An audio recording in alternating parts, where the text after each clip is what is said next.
Hello everybody, welcome back to the Final Fantasy X HD Remaster walkthrough. We are obviously on the Elbed ship, and we're just about to help out with some salvage work. Sujait! Oh, almost forgot.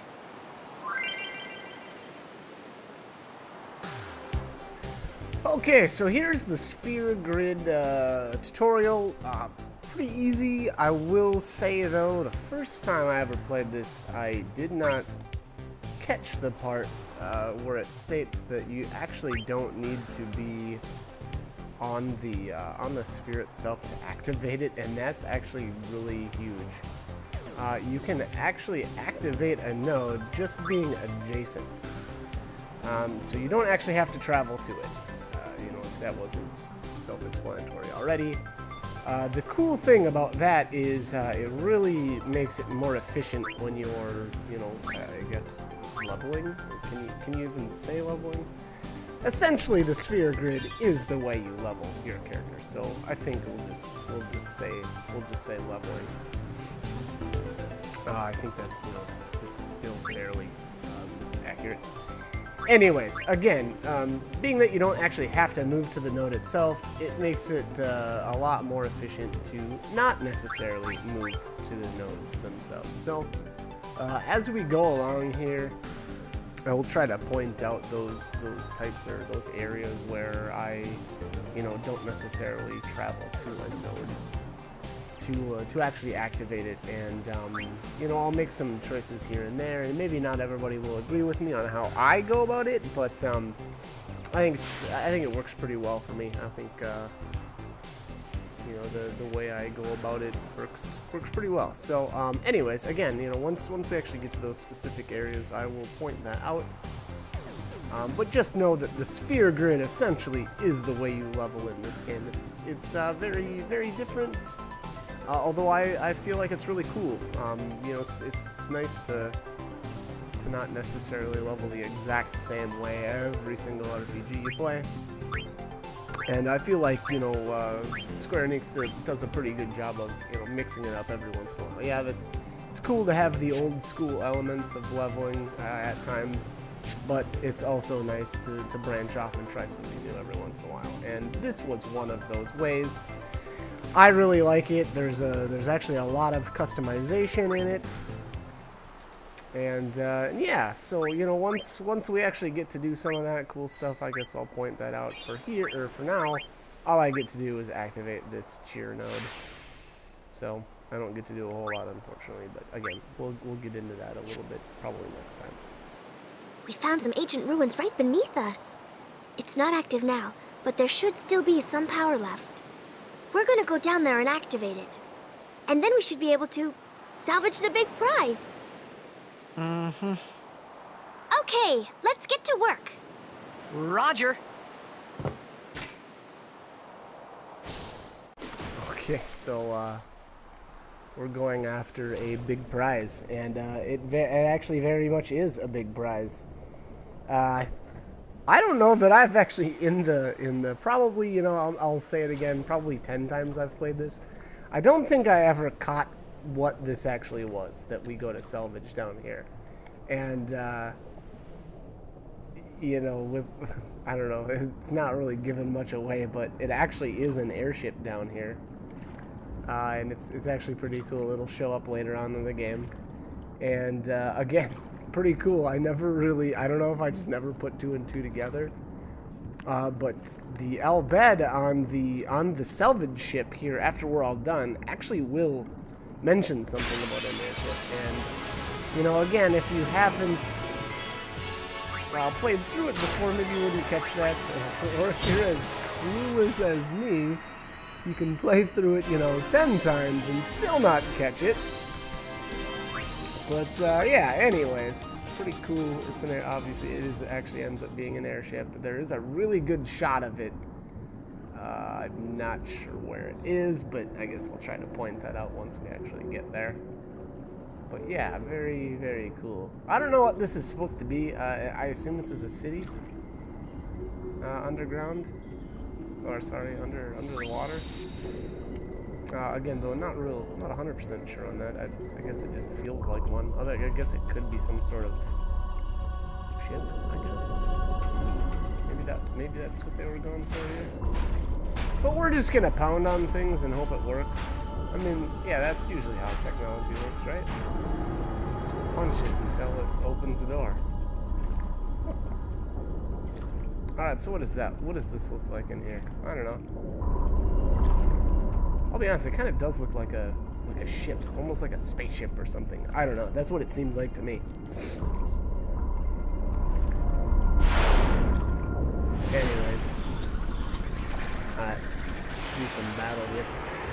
For these first couple of fights, I would definitely recommend actually taking the turn with the girl to steal. I'm just gonna call her the girl for a minute. In case we do find out her name is, yeah, well, whatever, it's Riku. So, there you go. There's another spoiler, like just ruining the game for everybody since forever. Anyways, steal with Riku. Get a good little stockpile of grenades going. Her actual fight command is super weak right now, so don't worry about that. I think I did make the mistake of using it. But, yeah, I guess it just doesn't do a whole lot. She's pretty physically weak. That's not what she's for at the beginning of the game. One of the cool things, I don't know, maybe it's cool, maybe it's not. I guess it's your choice how you take it, but towards the end of the game, everybody ends up kind of on the same playing field as far as stats and whatnot, so, and that's just the way that the sphere grid works if you choose to develop your characters that way. So, you know, I guess you can really do whatever you want with everybody. It's just, you know, probably for the first, I don't know, 70% of the game, 80% of the game, your characters are, I would say they have fairly specific roles. Other than Kamari. Kamari is kind of an oddity in that he kind of doesn't really have a role. He really actually specify his role. So, again, you know, for the most part, your characters have specific roles to play. And will develop accordingly. Here is the kind of a neat boss. I don't know, it's kind of, yeah, it's kind of neat, I guess. And this one is, is this the first time you actually get to use trigger commands? I think it is. I'm trying to think if any of the other bosses actually, yeah, I don't think they have actual trigger commands. Anyways, so this guy's got a trigger command in that he'll swim away from you right here. And then the trigger command actually works the same kind of, or similar to you go about it the same way as you would your overdrive, in that you press the left button, and then it'll bring up some more options for combat. In this case, for this first turn, you can only use standby, and that's kind of cool because it gives you 50 health back. Unfortunately, he slams you for about 150, which, you know, whatever. It's kind of the way the battle has to play out anyway, so it's not a huge deal.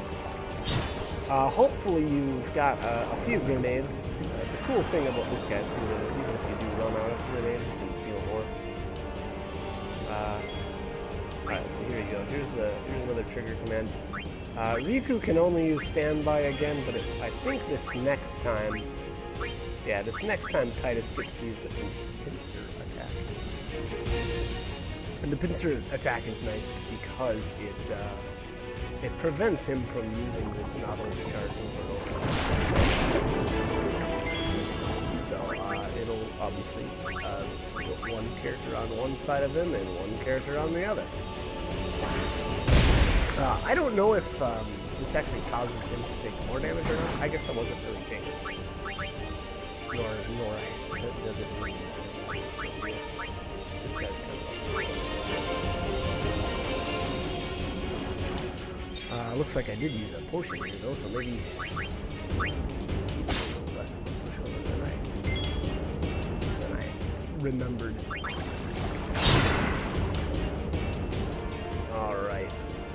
Is that the death blow? Yeah, that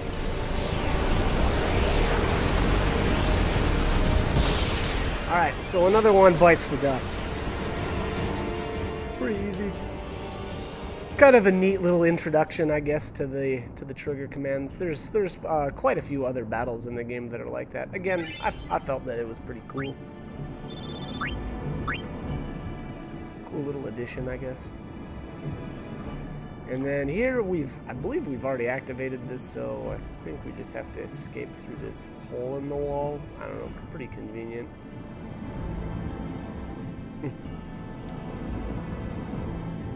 And I think from here we're just gonna swim up to the surface.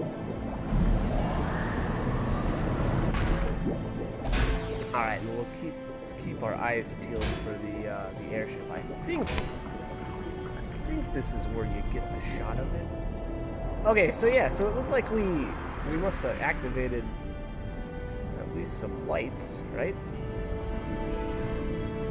Yeah, okay, so we turned the power on in this structure. Got some searchlights going. Alright, so let's see here. Like I said, I'm pretty sure this scene is coming up pretty soon. And that looks like, is that brother?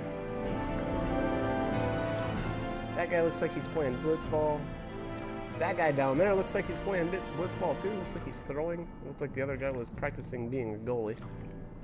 For any of you blitzball. Here it is. I'm pretty sure this is it. I think this is the shot.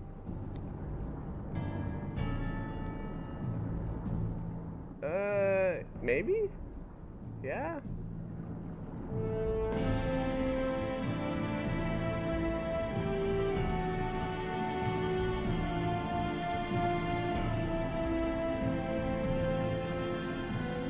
Yeah, I think that's it. Yeah, that looks right. So I'm pretty sure we'll be able to see this thing later. Obviously, it looks way different. It has a lot less rocks on it later, for sure. But yeah, so that's the airship. I'd say that's a pretty sweet prize. Or what did Riku say? Was it a big prize? Verfutra airship! Tradanukt van een neger.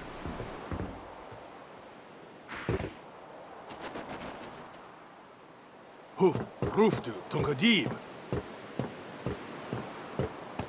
Wee, Wichita!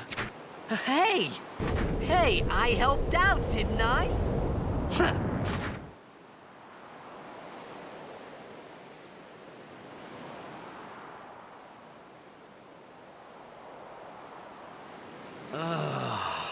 Hungry.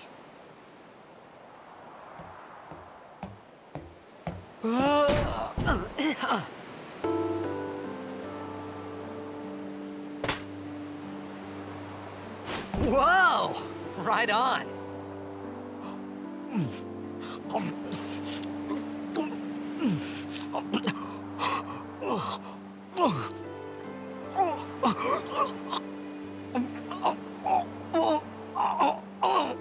Hey!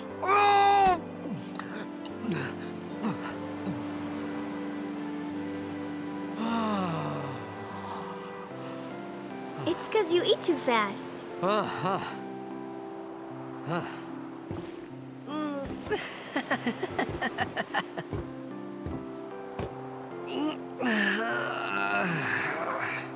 Hey!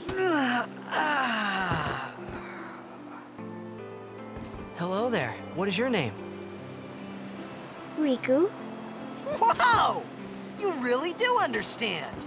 Woo-hoo-hoo! Huh?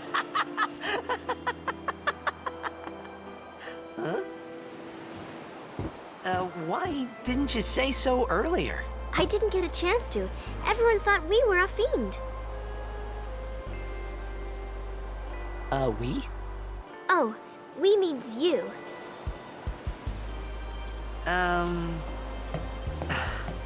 Who are you guys anyway? We're Al Bhed. Can't you tell? Wait, you're not an Al Bhed hater, are you? I don't even know what an Al Bhed is. Where are you from?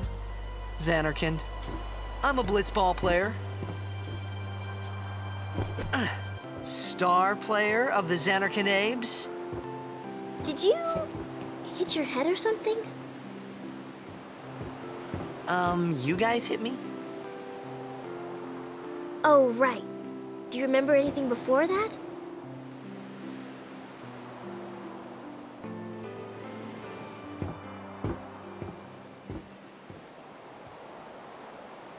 So I told her everything there was to tell about Xanarkand. About life there, Blitzball, and Sin's attack. And about how Aaron and I were engulfed in this light.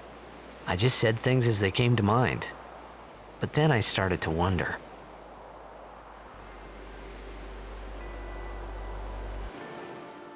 Did I say something funny? You were near Sin. Mm-hmm. Don't worry, you'll be better in no time. They say your head gets funny when Sin is near. Maybe you just had some kind of dream?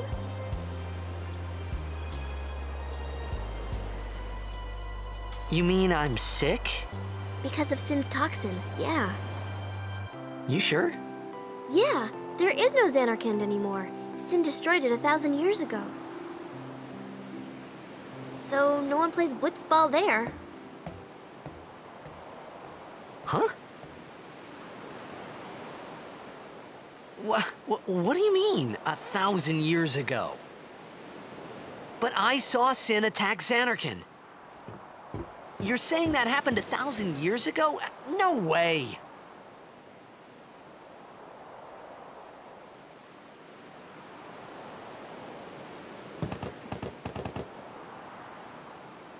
You said... You play blitzball? Uh-huh. You know, you should go to Luca. Someone might know who you are, or you might find someone you recognize. Luca? Ah. Huh.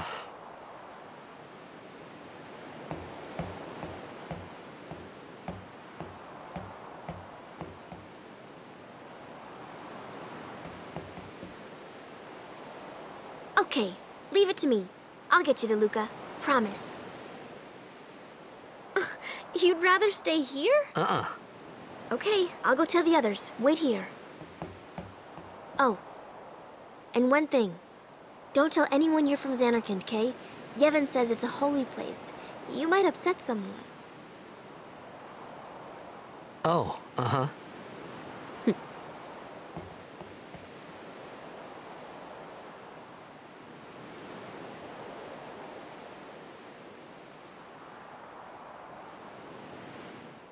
My Xanarkand? Some kind of holy place? Yeah, right, I thought. Since when?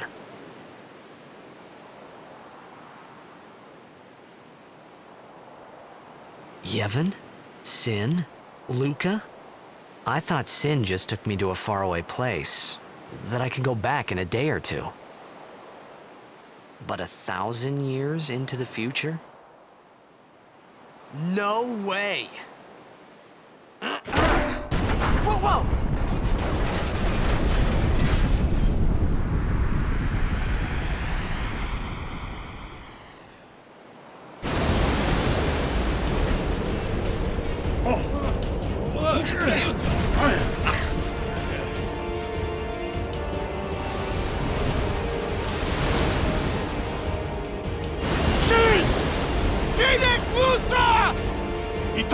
Etonic! Alright, so lots of plot stuff that we will have to go over, like, I guess, in the next video. Yeah. So, like, comment, subscribe, whatever you guys want to do. Hope you guys are helpful, though. Hope you like them. Hope you join me for more. Alright, thanks for watching.